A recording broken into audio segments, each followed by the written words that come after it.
정치평론입니다. 금년 들어 사법부가 너무 막 나가는 것 같습니다. 헌재도 그렇고 일선 재판부도 그렇고, 그래서 오늘은 사법부 이런 판결 막 내려도 되나? 라는 주제로 말씀을 드리겠습니다. 시청하시는 도중 구독, 좋아요 부탁드립니다. 대통령이 내란죄란 명목으로 탄핵 소추되고 나서 기다렸다는 듯이 이상한 판결이 줄을 잇고 있습니다.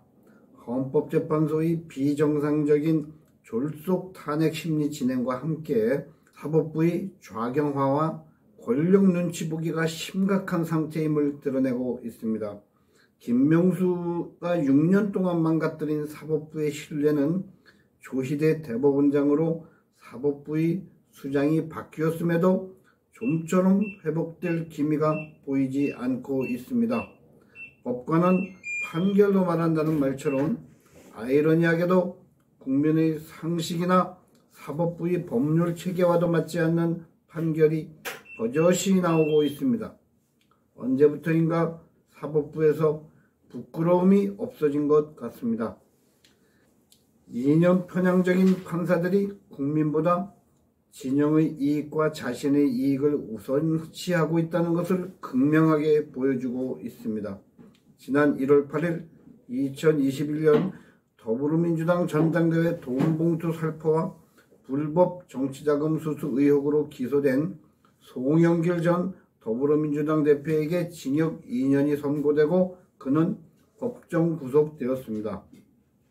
이 사건 재판장은 서울중앙지법의 허경무 판사라는 자입니다. 얼핏 보기에는 형량의 과다 문제와 횟수로만 4년이 경과한 지연된 재판의 문제는 있지만, 그래도 법정 구속되었으니 정의가 실현되었다고 보일 수도 있을 것입니다. 그러나 재판부는 핵심 증거인 더불어민주당 전 사무부총장 이정근의 녹취 파일이 위법 수집 증거라고 판단해서 그에 따른 모든 증거들이 증거 능력을 배제함에 따라 송영길은 돈봉투 사건의 핵심 피고인임에도 그 부분에 무죄를 선고받았다는 것입니다. 같은 사건과 같은 증거로 윤관석 전 더불어민주당 의원이 대법원에서 징역 2년의 확정 판결을 받고 복역 중임을 감안하면 허 판사는 대법원 판결도 무시한 것입니다. 어찌 보면 법원의 하극상이죠. 윤관석 외에도 다수의 더불어민주당 의원들이 같은 사건으로 재판 중임을 감안할 때 이 판결이 주는 의미는 작지 않다 할 것입니다. 하급심에서 판결을 내릴 때 대법원의 판례를 참조하는 것은 오랜 법원의 관행으로 이어져 왔는데, 1심 판사가 자신의 재량으로 대법원 판결을 무시하는 판결을 내린 것은 그냥 넘어갈 일은 아닐 것입니다. 대법원의 권위와도 관련이 있기 때문이죠. 사실 대법원의 권위는 같은 좌파 진영 노정희 대법관의 판결이 하급심에서 오류가 지적돼 뒤집히면서 망신스럽게 드러난 적이 이미 있습니다. 대법관을 실력보다 진영 위주로 선임한 폐단이 드러난 것이지요. 이에 대해 대법원은 침묵으로 일관하지 말고 사법부의 최고 의사결정기관으로서의 입장을 분명히 밝혀야 할 것입니다. 이 판결에 자신감을 얻었는지 허경무 판사는 2월 19일에도 더욱더 황당한 판결을 내렸습니다. 이 사건은 6년 전 문재인 정권 시절 귀순한 북한 청년을 흉악범이라는 북한 측 주장을 근거로 강제 북송시켜 처형을 받게 한 사건 책임자에 대한 재판이었습니다. 북의 귀순 주민은 우리 국민으로 간주한다는 법이 있음에도 인륜에 위배되는 잔악한 행위를 한 고위 공직자들에게 사실상 무죄나 다름없는 면죄부를 내린 이런 재판관이 바로 허경무인 것입니다. 허경무는 국가정보원법상 직권남용 등의 혐의로 기소된 정의용 전 국가안보실장, 서훈 전 국정원장과 노영민 전 대통령 비서실장, 김현철 전 통일부 장관 등에게 수개월이 가벼운 징역형의 선고를 유예했습니다. 선고유예는 가벼운 범죄를 저지르고 개전의 정이 뚜렷한 피고인에게 법원이 내릴 수 있는 가장 가벼운 선고입니다. 즉 2년이 지나면 자동 형이 소멸되는 사실상 무죄유예인 것입니다. 이 사건의 피의자들은 한결같이 혐의 사실을 부인하고 있었습니다.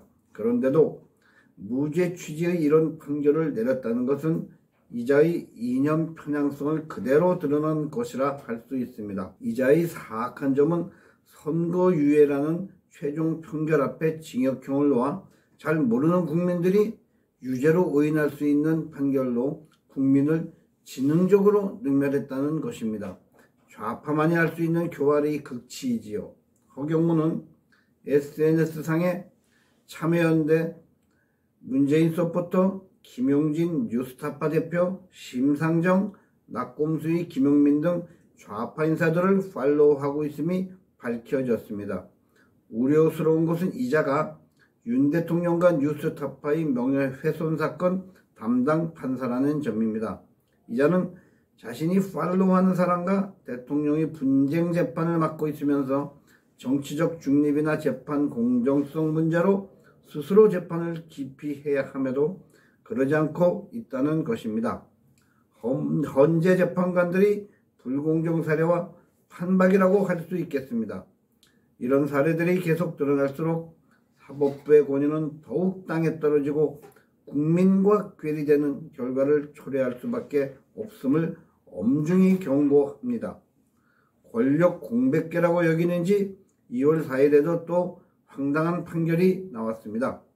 울산시장 선거 개입 하명수사 의혹으로 기소돼 1심에서 징역 3년씩을 각각 선고받은 송철호 전 울산시장과 황운하 조국 혁신당 의원에게 항소심에서 무죄를 선고한 것입니다.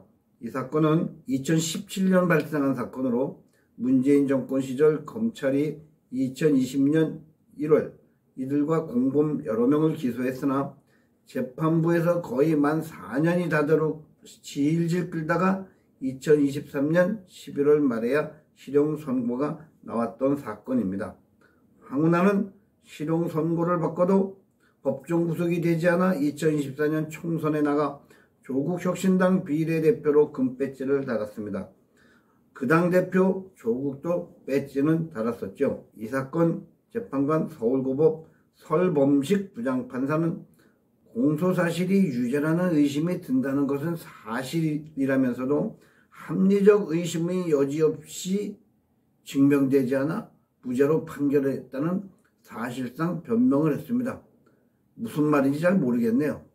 판사가 법꾸라지인 셈이지요. 이런 식의 재판이라면 대부분 형사재판에서 검찰이 유죄 판결을 받아내기는 하늘의 별 따기일 것입니다. 그런데 문제는 이런 판결이 묘하게 특정 진영에만 유리하게 나온다는 것입니다. 이들의 논리대로라면 윤 대통령의 탄핵 심리는 하나마나 탄핵 기각 아닌가요? 확실하게 위헌이라는 증거가 단 하나라도 있습니까? 설범식은 이 재판 직후 광주고등법원장으로 영전했습니다. 좌파들은 이상하게 말년에 영전하면 광주로 많이 가네요. 참 알다가도 모를 사법부입니다. 폴리토크 김승재 주필이었습니다. 감사합니다.